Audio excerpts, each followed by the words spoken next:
خداوند عالم هر صبح که از خواب شریف پا میشی 86400 سکه میذاره تو این جیبات. ها 86400 سکه با ارزشتر از طلا، ها که خرجش کنی. اجازه نداری حتی یه سکه برای روز بعد بذاری. خرجش نکردی دیلیت، حسابت پاک. یک شبانه روز 86400 ثانیه است، باید خرجش کنی. مهم اینه که تو با چه عرضه و بینش و شعور و لیاقتی میخوای خرجش بکنی، کجا میخوای خرجش بکنی.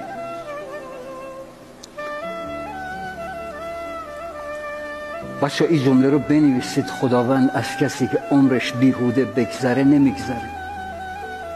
خداوند از همه میگذره، از نمیدونم چنگیز، از فرعون، از هیتلر، از فلان، از بهمان، از بیسار. خداوند از تنها کسی که نمیگذره کسی است که عمرش بیهوده بگذره. صراحتا قرآن میگه: افحسبتم انما خلقناکم عبثا، آیا تصور میکنید شما را بیهوده و عبث آفریدیم؟ و انکم الینا لا ترجعون، بر نمیگردی؟ جواب نمیدم. کشتیه شاه خوبانی و منظور گدایان شده ای؟ قدر این مرتبه نشناخته ای؟ یعنی چه؟ کی میخوای برگردی؟ بینشت کجاست؟ کی میخوای بفهمی؟ هرگز تو عمرم برای افزایش عمرم دعا نکردم، هرگز. همش میگفتم خدایا به حق عزتت عمر من که ثابته، مقدار زندگی منو زیاد کن. خدایا مقدار زندگیمو زیاد کن. مقدار زندگی با مقدار عمر فرق میکنه. مقدار عمر همین 50 60 70 سالیه که داریم.